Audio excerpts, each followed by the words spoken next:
I finally went to the dentist last week, and I haven't been there in years.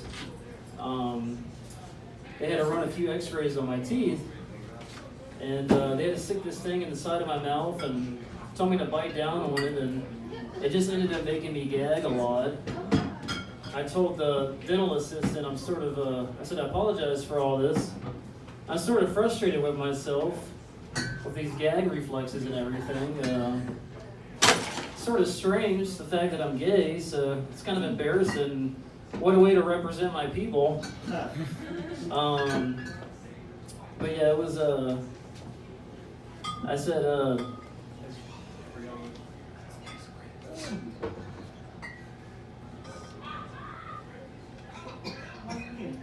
if you would have stuck that little thing up my anal cavity, there wouldn't have been a problem at all.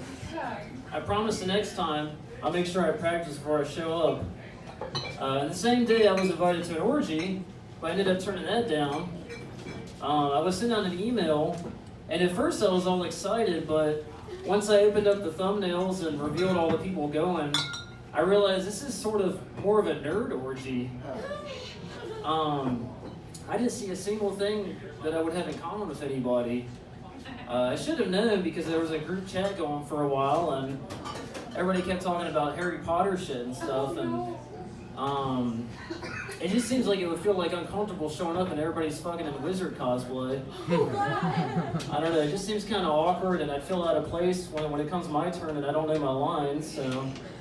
Not to mention, geeky people sort of leave off this funky smell, and I had already enough gagging earlier from the dentist, so.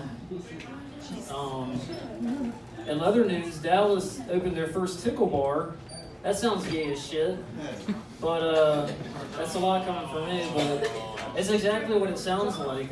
Apparently this lady felt like the need to open an establishment where for $40 to $60 she'll tickle you for 25 or 50 minutes. Shit, for that price, you better make me fart or something, exceed my expectations. She went on live television, and in a direct quote she said, she's tired and sick of all this COVID stuff, and she thinks we're all missing touch. I'm like, missing touch? We're supposed to be social distancing, you stupid ass.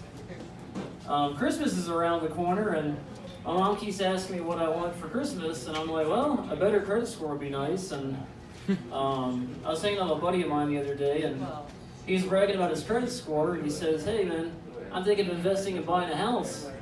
I was like, man, that's awesome. With my credit score, I'm thinking of investing in food stamps. I've become extremely popular in the collection world. Just the other day, a debt collector reached out to me in regards to a payment collection. I said, I appreciate you calling, but I'm not interested in collecting debt. Currently, I'm collecting empty beer bottles of marijuana ashes on my nightstand. I told him to have a wonderful day and I hung up the phone. That ties into a very important thing I look for when it comes down to a relationship, co-signing, because the only credit that I can account for is a few chips left on my power card at the Dave & Buster's. So a friend of mine, she really hates animals, and she seems to complain a lot when she comes over and sees all the cats around my house. She's like, I want to do you a favor. Let me call the SPCA. You don't need all this extra stress in your life. Let's put them down. It sort of like has been agitating me, but the other day she called me and she was all excited. She's like, hey, I've got some good news. I'm pregnant. I was like, well, let me do you a favor. Let me call Planned Parenthood and take some of this stress off of you and put yours down. Oh, no. And that's all I got. Oh, shit, you can't do it.